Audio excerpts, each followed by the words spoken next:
یہ کہہ کر دیو نے ایک اور ٹکڑا توڑا اور اپنے منہ میں رکھنے ہی والا تھا کہ دوسرا ٹکڑا بھی پہلے پیچھے ہی اڑ گیا۔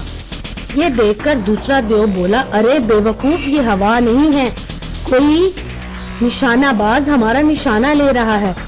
جو کوئی بھی ہے ہمارے لیے مفید ثابت ہوگا، کیونکہ یہ کوئی ماہر نشانہ باز معلوم ہوتا ہے۔ پھر تیسرے دیو زور سے چلایا، جو کوئی بھی ہے سامنے آئے، اگر تم ایسا نہیں کرو گے تو ہم ڈھونڈ لیں گے اور پھر تم ہمارے شکار ہو جاؤ گے۔ زیب نے شاخوں سے چھلانگ لگائی اور دیو کے نزدیک آ گیا، لیکن اس نے اپنی بندوق کی نالی ان کی طرف کی ہوئی تھی۔ اس بندوق کو ہٹا لو، ہم تمہیں کچھ نہیں کہیں گے، آؤ بیٹھو اور کھانا کھاؤ۔ پہلے جن نے کہا، تم ہمارے جنگل میں کیا کرنے آئے ہو؟ اس نے پھر پوچھا، مجھے جنگل سے باہر نکلنے کا راستہ نہیں مل رہا، اگر تم میری مدد کرو تو میں تمہارا بڑا ممنون ہوں گا، کیونکہ میں جنگل میں رہنا نہیں چاہتا۔ زیب نے کہا، اچھا اب بات بنی۔ دوسرے جن نے اپنے ساتھی کو آنکھ مارتے ہوئے کہا، تمہارے پاس تو بڑی طاقتور بندوق ہے۔ ہاں، یہ تمہارے کسی کام کی نہیں، اس کا نشانہ صرف اس وقت خطا نہیں جاتا جب میں اس کو چلاؤں۔ زیب نے بندوق کے بارے میں بتاتے ہوئے کہا، کوئی بات نہیں۔ تیسرے نے کہا، اگر تم ہمارے ساتھ ہو تو یہ ہتھیار ہمارے لیے بھی مفید ہو سکتا ہے۔ میں تمہارے کس کام آ سکتا ہوں؟ زیب نے بناوٹی حیرت سے پوچھا۔ میں بتاتا ہوں، جن نے اپنی بات جاری رکھتے ہوئے کہا، تم اتنا کرو، ہمیں ایک قلعے میں سے شہزادی کو آزاد کرانا ہے، تم ہماری مدد کرو، ہم تمہیں اتنی دولت دیں گے کہ تمام زندگی آرام سے گزارو گے۔ کیسی شہزادی، کیسا قلعہ؟ زیب نے معاملے میں دلچسپی لیتے ہوئے کہا، کیونکہ اسے اپنے سامنے ایک دلچسپ مہم نظر آ رہی تھی اور وہ یہی چاہتا تھا۔ اس جنگل کے باہر ایک بہت بڑی جھیل تھی، دیو نے کہنا شروع کیا، اور اس جھیل کے بیچوں بیچ ایک جزیرہ ہے۔ اس جزیرے میں ایک بہت بڑا قلعہ ہے۔ اس قلعے کے اندر ایک دیو نے بادشاہ نے اپنی شہزادی کو قید کر رکھا ہے۔ اس قلعے کے قریب کوئی بھی نہیں پھٹک سکتا، کیونکہ ایک بڑا ہی زہریلا کتا دن رات اس قلعے کا پہرا دیتا ہے۔ دوسرے دیو نے کہنا شروع کیا، تم اپنی بندوق سے اس کتے کو مار سکتے ہو، لیکن کتے کو مارنے سے مجھے کوئی دلچسپی نہیں، اس میں میرا کیا فائدہ ہوگا؟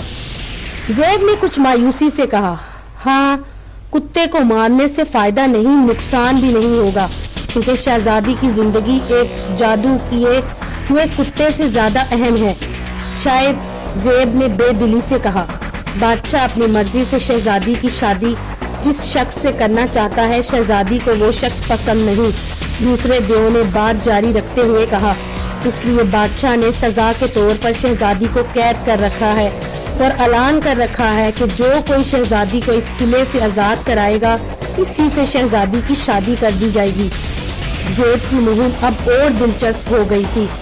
تم شہزادی کو کیا کرو گے؟ اس معاملے میں دلچسپی لیتے ہوئے کہا، یہ ہمارا معاملہ ہے۔ تینوں دیو اتنی زور سے دھاڑے کہ زیب کچھ ڈر گیا اور جلد سے ان کی مدد کے لیے اپنی رضامندی ظاہر کر دی۔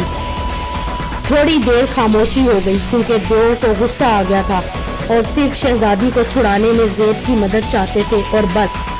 مگر یوں لگتا تھا جیسے زیب شہزادی والے معاملے میں دلچسپی لینے لگا تھا۔ بہرحال انہوں نے اس کو ڈرا دیا تھا اور اب وہ مطمئن تھے۔ تھوڑی دیر بعد پہلا دیو بولا، تمہیں صرف کتے کو مارنا ہے اور بس، اگر آگے بڑھے تو ہم تمہارا لقمہ بنا لیں گے۔ زیب اب چونکہ دیو کی ملکیت میں تھا اس لیے راضی ہو گیا۔ دیو نے آگ بجھائی، وہ کھانا کھا چکے تھے۔ انہوں نے ایک رسے سے زیب کو درخت کے ایک تنے سے باندھ دیا تاکہ وہ بھاگ نہ سکے اور خود سو گئے۔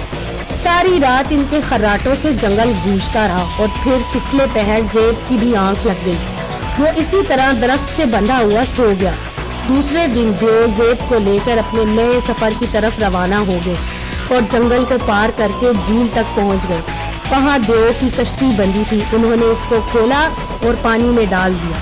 تھوڑی ہی دیر میں چاروں جزیروں کے قریب پہنچ گئے۔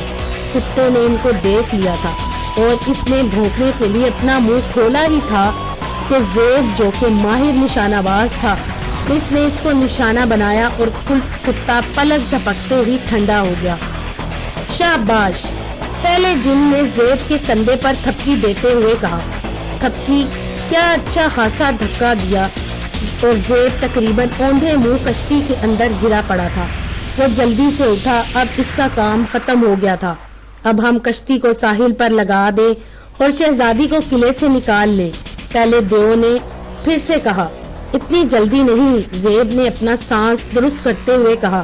تم تینوں یہیں ساحل پر ٹھہرو اور میں قلعے کے اندر جا کر دیکھتا ہوں کہ کوئی اور اندر موجود تو نہیں۔ اگر شہزادی کے علاوہ کوئی اور اس کی حفاظت کو موجود ہوا تو میں اپنی بندوق سے ان کا بھی کام تمام کر دوں گا اور پھر شہزادی کو لے جانا تمہارے لیے آسان ہوگا۔ دیو ہیں ٹھہر گئے اور زیب اندر قلعے میں چلا گیا۔ اسے راستے میں کوئی نہ ملا۔ اسے ایک بڑا ہال نما کمرہ نظر آیا۔ دروازہ کھول کر وہ اندر ہال کمرے میں داخل ہو گیا۔ کمرہ شاندار قیمتی فرنیچر سے سجا ہوا تھا۔ اس طرف دیو کے اوپر ایک اعلیٰ قسم کی سلور چمکدار تلوار لٹکی ہوئی تھی اور تلوار کے نیچے دیوار پر ایک چھوٹی سی تختی لگی ہوئی تھی جس کے اوپر لکھا تھا، اس تلوار کو حاصل کرنے والا اپنے مخالفوں کو بآسانی ختم کر سکتا ہے۔ نے جلدی ہی وہ تلوار اتار لی اور اسے اپنے کندھے پر لٹکا لیا۔ تلوار لٹکاتے وقت اس نے دیکھا کہ تلوار کے اوپر بادشاہ کا نام کھدا ہوا ہے۔ ہال کمرے سے باہر آ کر وہ ایک کمرے میں داخل ہوا۔ اس کمرے میں اس نے شہزادی کو دیکھا جو ایک شاندار بستر پر سوئی پڑی تھی۔ اس نے دیکھا کہ شہزادی بہت ہی حسین تھی۔ اس کا جی چاہا کہ شہزادی کو خود جلد از جلد حاصل کر لے۔ کیا میں اتنی خوبصورت اور نازک شہزادی کو ان دیوؤں کے سپرد کر دوں؟ نہیں، ایسا نہیں ہو سکتا۔ اس نے اپنے آپ سے کہا۔ اس کی نسبت تو شہزادی یہاں قید میں محفوظ ہے۔ اس نے سوئی ہوئی شہزادی کو جگانا مناسب نہ سمجھا، لیکن اس کے حسن سے معروب ہوتے ہوئے اس نے یہ ضروری سمجھا کہ اس کی یادداشت کے لیے شہزادی کا سلور کا ایک سلیپر لے لیا جس کے اوپر ایک سونے کا ستارہ لگا ہوا تھا۔ پھر اس نے کرسی کے اوپر پڑا ایک ریشمی اسکارف بھی لے لیا جس کے ایک طرف بادشاہ کا نام اور دوسری طرف شہزادی کا نام سنہری حروف سے لکھا تھا۔ یہ دونوں شہزادی کی چیزیں اس نے شہزادی کی یاد کے طور پر اپنے پاس رکھ لی اور پھر بڑی آہستگی سے کمرے سے نکل کر دروازہ بند کر دیا کیونکہ شہزادی ابھی تک گہری نیند سوئی ہوئی تھی۔ کمرے سے نکل کر وہ بڑی تیزی سے قلعے سے نکل گیا اور سیدھا وہاں پہنچ گیا جہاں دیو بے چینی سے اس کا انتظار کر رہے تھے۔ کیا شہزادی وہاں موجود ہے؟ وہ تینوں ایک آواز میں بولے۔ گیٹ کھولا تاکہ ہم اندر جا سکیں۔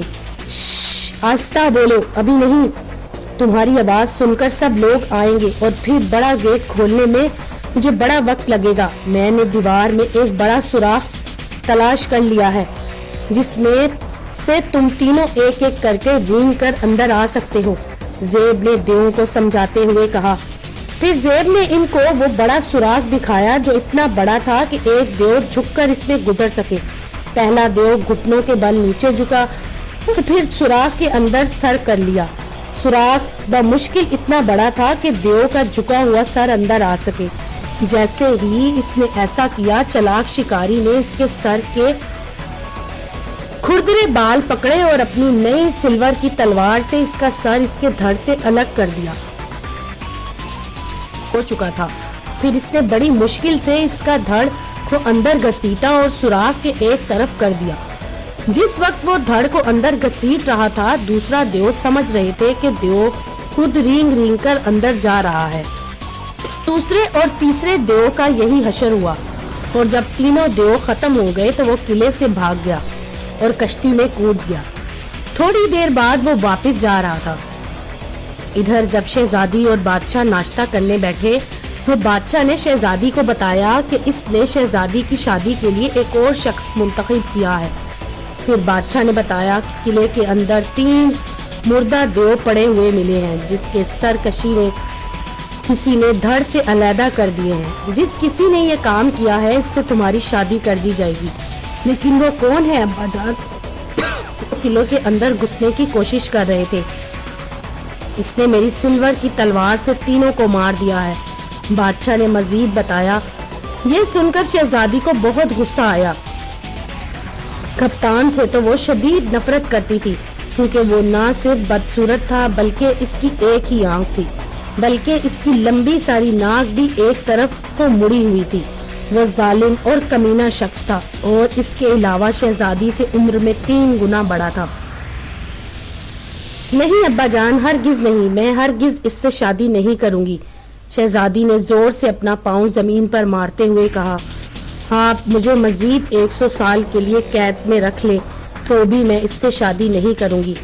بوڑھے بادشاہ غصے سے سرخ ہو گیا۔ دیکھ لڑکی، تم نے دوسری دفعہ انکار کیا ہے، وہ غصے میں زور سے گرجا۔ ہاں، تیسرے اور چوتھی بار بھی انکار کروں گی۔ اگر آپ نے میرے لیے کوئی ایسا لڑکا پسند نہ کیا تو، شہزادی نے بھی غصے سے ہی کہا۔ وہ بدصورت کپتان پاس کھڑا دونوں کی گفتگو سن رہا تھا۔ شہزادی کا انکار سن کر بولا، میرے پاس ایک ترکیب ہے بادشاہ سلامت، اسے قلعے سے نکال کر باہر کسی جنگل میں بھیج دو اور کچھ مدت تک اکیلی ہی رہنے دو، اسے بہت جلد محسوس ہو جائے گا کہ وہ کیا کھو بیٹھی ہے اور بہت جلد اس کے حواس درست ہو جائیں گے۔ اس نے بادشاہ کو ایک لمبا چوڑا مشورہ دیا۔ ہاں، یہ ٹھیک ہے، بادشاہ نے کہا، بس آج ہماری بیٹی فقیروں کی طرح رہے گی۔ بادشاہ نے حکم دے دیا کہ شہزادی کا شاہی لباس اتار کر اسے ایک فقیر لڑکی کا لباس پہنا دیا جائے۔ اب بادشاہ کے درباری شہزادی کا قلعے سے نکال کر بہت دور جنگل میں لے گئے اور اسے بادشاہ کا حکم سنا دیا گیا، جب تک وہ بادشاہ کی فرما بردار نہیں بنے گی وہ یہی رہے گی۔ اب وہ ایک جنگل میں چوپڑی میں رہنے لگی۔ اسے یہ حکم بھی سنایا گیا کہ یہ اس کی سزا ہے، جو کوئی بھی مسافر اس کی جھونپڑی کے پاس سے گزرے یا اس سے پناہ مانگے وہ ان کی پوری طرح خدمت بھی کرے گی، چاہے وہ مسافر کتنا امیر کیوں نہ ہو۔ زیب بھی ایک روز اس جنگل سے گزرا، کتنا غریب یا بد مزاج کیوں نہ ہو۔ زیب جاننا چاہتا تھا کہ واقعی یہ کہانی سچ ہے یا یوں ہی لوگوں نے مشہور کر رکھا ہے۔ وہ اپنی تلوار اور سلور کی تلوار لے کر جنگل کی طرف نکل پڑا۔ وہ اسی جگہ پہنچا، وہ کیا دیکھتا ہے کہ ایک خوبصورت لڑکی آگ جلانے کے لیے لکڑیاں اکٹھی کر رہی ہے۔ زیب نے لکڑیاں اکٹھی کرنے اور انہیں جھونپڑی تک لے جانے میں لڑکی کی مدد کی۔ پھر اس نے لڑکی سے کھانے کے لیے پوچھا۔ لڑکی نے اسے پیٹ بھر کر کھانا کھلایا اور پانی پلایا۔ جب اس نے کھانا کھا لیا تو لڑکی کو کچھ دینا چاہا، لیکن لڑکی نے انکار کر دیا اور کہا کہ بغیر کسی عوض کے مسافروں کی خدمت کرتی ہوں۔ آخر زیب نے پوچھا، لڑکی تم کون ہو اور کہاں سے آئی ہو؟ کیونکہ مجھے ایسا محسوس ہوتا ہے جیسے میں نے تمہیں کہیں دیکھا ہے۔ اس پر شہزادی نے اسے ساری کہانی سنا دی۔ ابھی شہزادی نے اپنی پوری کہانی سنائی بھی نہ تھی، زیب جلدی سے بولا، ادھر وہ کپتان نہیں تھا، میں تھا جس نے ان تینوں دیووں کا خاتمہ کیا تھا۔ شہزادی اس کو پسند کرنے لگ گئی تھی کیونکہ زیب نہ صرف خوبصورت تھا بلکہ بہادر نشانہ باز بھی تھا۔ وہ ایک دم اچھل پڑی، اسے یقین نہیں آ رہا تھا کہ واقعی دیووں کو مارنے والا وہ شکاری تھا، کیونکہ یہ دعویٰ تو اس بدصورت کپتان نے کیا تھا۔ زیب کی معصوم آنکھیں جھوٹ بھی نہیں کہہ رہی تھی، تو اس کا مطلب ہے کہ وہ ایک آنکھ والا مکار کپتان جھوٹ بول رہا تھا۔ شہزادی سوچے جا رہی تھی کہ زیب نے اپنا بیگ میں سے شہزادی کا سلور کا سلیپر اور ریشمی اسکارف جس پر بادشاہ اور شہزادی کا نام لکھا تھا نکال کر شہزادی کو دکھایا۔ پھر اس نے بادشاہ کی وہ سلور کی تلوار بھی دکھائی جس کے ساتھ اس نے دیووں کی ہلاک کیا تھا۔ شہزادی نے ثبوت کے لیے وہ چیزیں لی اور زیب کو لے کر محل کی طرف چل پڑی۔ محل پہنچ کر اس نے ساری بات اپنے باپ کو بتائی اور اپنی جوتی، اسکارف اور سب سے بڑا ثبوت وہ سلور کی تلوار دکھائی۔ بادشاہ زیب کی بہادری سے بہت متاثر ہوا۔ بادشاہ نے اب اپنی بیٹی کی شادی اس بہادر شکاری سے کر دی کیونکہ شہزادی بھی رضامند ہو گئی۔ زیب اپنی خوبصورت بیوی کو لے کر اپنے ماں باپ کے پاس چلا گیا اور انہیں بتایا کہ وہ ایک شاندار اور کامیاب مہم سر کر آیا ہے۔ لیکن بچوں، جانتے ہو اس دھوکے باز مکار اور کپتان کا کیا حشر ہوا؟ بادشاہ نے اسے 6 ماہ تک ایک اندھیری کوٹری میں قید کر رکھا اور پھر اسے ہمیشہ کے لیے محل سے نکال دیا۔ تو دوستو، اگر آپ کو میری یہ کہانی پسند آئی تو میرے چینل کو لائک